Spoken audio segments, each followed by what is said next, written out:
ಎಲ್ಲರಿಗೂ ನಮಸ್ಕಾರ. ನಿನ್ನೆ ನಂದೇನಹಳ್ಳಿಯಲ್ಲಿ ಒಂದು ಸಮಾವೇಶ ಆಯಿತು. ಮತ್ತು ಅದರ ಹಿಂದಿನ ದಿನಗಳಲ್ಲಿ ಮುತ್ತನಲ್ಲೂರಲ್ಲಿ ಕೆಲವು ಸಮಾವೇಶಗಳು ಆಗ್ತಾ ಇರುತ್ತೆ. ಅದರಲ್ಲಿ ನಮ್ಮಲ್ಲಿರುವ ಜನರು ಕೇವಲ ಬೆರಳೆಣಿಕೆಯಷ್ಟು ಮಾತ್ರ ಬರ್ತಾ ಇದ್ದಾರೆ. ಆದರೆ ನಮಗೆ ಸಪೋರ್ಟ್ ಮಾಡಲು ಮತ್ತು ಅವರ ಬೆಂಬಲ ನಮಗೆ ಕೊಡಲು ತುಂಬ ದೂರದಿಂದ ಬರ್ತಾ ಇದ್ದಾರೆ. ಆದರೆ ನಾವೇನು ಮಾಡ್ತಾ ಇದ್ದೀವಿ ಅಂದರೆ ಮನೆಗಳಿಂದ ಹೊರಗಡೆ ಬರಲಿಕ್ಕೆ ಯೋಚನೆ ಮಾಡ್ತಾ ಇದ್ದೀವಿ. ಯಾಕೆ ಅಂದರೆ ಇಲ್ಲಿ ಅವನು ಯಾವನೋ ಮಾಡ್ತಿದ್ದಾನೆ, ನಾನು ಯಾಕೆ ಹೋಗಬೇಕು, ನಾನು ಮಾಡ್ದಾಗ ಹೋಗೋಣ ಅನ್ನೋ ಮನಸ್ಥಿತಿಗಳು ಕೆಲವ್ರದ್ದು. ಮತ್ತು ನಂದೇನು ಜಮೀನು ಹೋಗ್ತಾ ಇಲ್ಲ, ಅವ್ರದ್ದು ಯಾರ್ದೋ ಹೋಗ್ತಿದೆ, ನಾನು ಯಾಕೆ ಹೋಗಬೇಕು ಅನ್ನೋ ಇನ್ನೊಂದು ಮನಸ್ಥಿತಿಯವರು ಇದ್ದಾರೆ.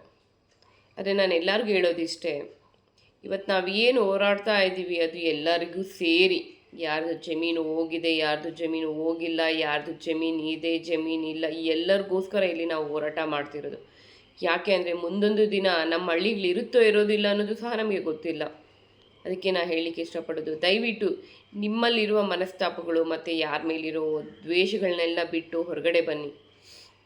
ಮತ್ತು ನಮ್ಮಲ್ಲಿ ಕೆಲವು ಜನರು ಏನು ಮಾಡ್ತಿದ್ದಾರೆ ಅಂದರೆ ಮೀಡಿಯಾದವ್ರು ಬಂದಾಗ ಮಾತ್ರ ಬರಲಿಕ್ಕೆ ಇಂಟ್ರೆಸ್ಟ್ ತೋರಿಸ್ತಾ ಇದ್ದಾರೆ.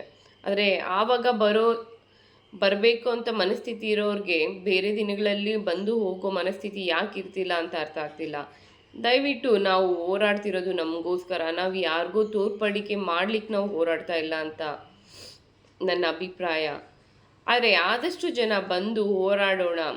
ಈಗ ಅಂದೇನಹಳ್ಳಿಯಲ್ಲಿ ಏನು ಮಾಡಿದ್ದಾರೆ, ಅಲ್ಲಿನ ಜನರುಗಳಿಗೆ ಉಪಯೋಗ ಆಗಲಿ ಅಂತ ಮತ್ತೆ ಅಲ್ಲೊಂದಷ್ಟು ಜನನ ಸಂಘಟನೆ ಮಾಡಲಿಕ್ಕೆ ಅಲ್ಲಿ ಮಾಡ್ತಿದ್ದಾರೆ. ಈಗ ಮುತ್ತನಲ್ಲೂರಲ್ಲಿ ಏನು ಮಾಡ್ತಿದ್ದಾರೆ, ಇಲ್ಲಿನ ಜನಗಳು ಯಾರ್ಯಾರು ಎಲ್ಲೆಲ್ಲಿ ಹತ್ರ ಇದೆ ಅಲ್ಲೆಲ್ಲ ಹೋಗಿ ಅವರು ಸಂಘಟನೆ ಆಗಲಿ ಅನ್ನೋ ಒಂದು ಉದ್ದೇಶಕ್ಕೆ ಮಾಡ್ತಿರೋದು. ಇವತ್ತು ಯಾರ್ಯಾರು ಅವರ ಸ್ವಾರ್ಥಗಳಿಗೆ ಯಾರೂ ಮಾಡ್ಕೊಳ್ತಿಲ್ಲ. ದಯವಿಟ್ಟು ಜನರು ಎಚ್ಚೆತ್ತುಕೊಳ್ಳಿ. ಈಗಾಗಲೇ ಸೆಕೆಂಡು ನೋಟಿಫಿಕೇಷನ್ ಪಬ್ಲಿಕೇಶನ್ ಇದೆ, ಪೇಪರಲ್ಲಿ ಪಬ್ಲಿಕೇಶನ್ ಹಾಕೋದಿದೆ, ವೆಬ್ಸೈಟಲ್ಲಿ ಆಲ್ರೆಡಿ ಅಧಿಕೃತವಾಗಿ ಪಬ್ಲಿಷ್ ಆಗಬೇಕಿತ್ತು ಅದು ಆಗಿದೆ. ಇನ್ನು ಅದೆಷ್ಟು ಹಳ್ಳಿಗಳನ್ನ ಅವರು ತಗೊಳ್ಬೇಕು, ಹಾಳು ಮಾಡಬೇಕು ಅಂತ ನಿಂತಿದ್ದಾರೋ ನಮಗೂ ಗೊತ್ತಿಲ್ಲ. ಆದರೆ ನಾವು ಈಗ ಎಚ್ಚೆತ್ತುಕೊಂಡ್ರೆ ನಮ್ಮ ಉಳಿದಿರೋ ಹಳ್ಳಿಗಳಾದರೂ ಉಳಿಯೋ ಸಾಧ್ಯತೆಗಳು ಹೆಚ್ಚಿರುತ್ತೆ. ಅಲ್ಲಿ ನೋಟಿಫಿಕೇಷನ್ ಬರೋಕ್ಕೆ ಹಿಂದೆ ಮುಂದೆ ನೋಡ್ತಾರೆ. ಆದರೆ ನಮ್ಮ ಹಳ್ಳಿಗಳಲ್ಲಿ, ಕೆಲವು ಹಳ್ಳಿಗಳಲ್ಲಿ ಮತ್ತು ಕೆಲವು ರೈತರಲ್ಲಿ ಹೇಗಿದೆ ಮನಸ್ಥಿತಿ ಅಂದರೆ, ನಂದು ಹೆಂಗೋ ಬಂದುಬಿಟ್ಟಿದೆ ಅಲ್ಲ, ಅವ್ರದ್ದು ಬರಲಿ ಅನ್ನೋ ಮನಸ್ಥಿತಿಯಲ್ಲಿದ್ದಾರೆ. ನಾವು ಹೆಂಗೋ ಹಾಳಾಗಿ ಹೋಗಿದ್ದೀವಿ, ಬೇರೆಯವರು ಹಾಳಾಗಿ ಹೋಗಲಿ ಅನ್ನೋ ಮನಸ್ಥಿತಿಯಲ್ಲಿ ಕೆಲವರು ಇದ್ದಾರೆ. ದಯವಿಟ್ಟು ಇದನ್ನೆಲ್ಲ ಬಿಟ್ಟು ಬನ್ನಿ, ಹೋರಾಡೋಣ. ಎಲ್ಲರದು ಭೂಮಿ ಅಂದರೆ ಭೂಮಿನೇ, ಎಲ್ಲರೂ ಭೂಮಿನ ನಂಬ್ಕೊಂಡೇ ಬದುಕ್ತಿರೋದು. ಅದನ್ನು ಉಳಿಸ್ಕೊಂಡು ನಮ್ಮ ಪರಿಸರ ಏನಿದೆ ಅದನ್ನು ಉಳಿಸ್ಕೊಳ್ಳೋ ಕಡೆ ನಮ್ಮ ಪ್ರಯತ್ನ ಮಾಡೋಣ ಅನ್ನೋದು ನನ್ನ ಅಭಿಪ್ರಾಯ. ದಯವಿಟ್ಟು ಎಲ್ಲರೂ ಮನೆಗಳಿಂದ ಹೊರಗಡೆ ಬನ್ನಿ, ಹೋರಾಡೋಣ. ಹೋರಾಡ್ದಾಗಲೇ ನಮಗೆ ಜಯ ಸಿಗೋದು. ನಾವು ಮನೇಲಿ ಕೂತ್ಕೊಂಡ್ರೆ ಏನು ಸಿಗಲ್ಲ. ಯಾವ ಮಿನಿಸ್ಟ್ರು ಏನು ಆಗೋದಿಲ್ಲ, ಯಾವ MLAನೂ ಏನು ಮಾಡೋಕ್ಕಾಗೋದಿಲ್ಲ ಅನ್ನೋದನ್ನು ತಿಳ್ಕೊಳ್ಳಿ. ನೀವು ಬೀದಿಗೆ ಬಂದ್ರೇ ನಿಮಗೆ ಸಪೋರ್ಟ್ಗೆ ಅಂತ ಎಲ್ಲರೂ ಬರೋದು. ಇನ್ ಕೇಸ್ ಅವರು ಬಂದಾಗಲೂ ಸಹ ನೀವು ಬರ್ತಾ ಇದ್ರೆ ಅವ್ರು ಏನು ಅಂದ್ಕೊಳ್ತಾರೆ, ಅವ್ರಿಗೆ ಇಂಟ್ರೆಸ್ಟ್ ಇಲ್ಲ, ನಾವು ಯಾಕೆ ಹೋಗಬೇಕು, ನಮಗೆ ಕೆಲಸಗಳಿದೆ ಅಂತ ಅಂದ್ಕೊಳ್ತಾರೆ. ಮೊದಲು ನಾವು ಬೀದಿಗಿಳಿಬೇಕು, ಆಮೇಲೆ ಬೇರೆಯವ್ರನ್ನ ದೂಷಣೆ ಮಾಡಬೇಕು. ನಾವೇ ಬೀದಿಗಳಲ್ಲಿ ಬರ್ತಿಲ್ಲ, ಮನೆಗಳು ಕೂತ್ಕೊಂಡು ಅವ್ರು ಬಂದಿಲ್ಲ ಇವ್ರು ಬಂದಿಲ್ಲ ಅಂದರೆ ಏನು ಪ್ರಯೋಜನ ಸ್ವಾಮಿ?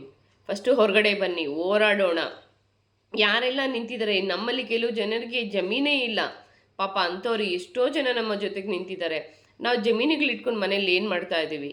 ಸುಮ್ಮನೆ ಕೂತಿದ್ದೀವಿ, ಕಮೆಂಟ್ಗಳು ಪಾಸ್ ಮಾಡ್ಕೊಂಡು ಕೂತ್ಕೊಂಡಿದ್ದೀವಿ, ಟಿ ವಿಗಳು ನೋಡ್ಕೊಂಡು ಕೂತ್ಕೊಂಡಿದ್ದೀವಿ. ಈ ಥರ ಎಲ್ಲ ಕಾಲಹರಣ ಮಾಡೋದನ್ನು ಬಿಟ್ಬಿಡಿ.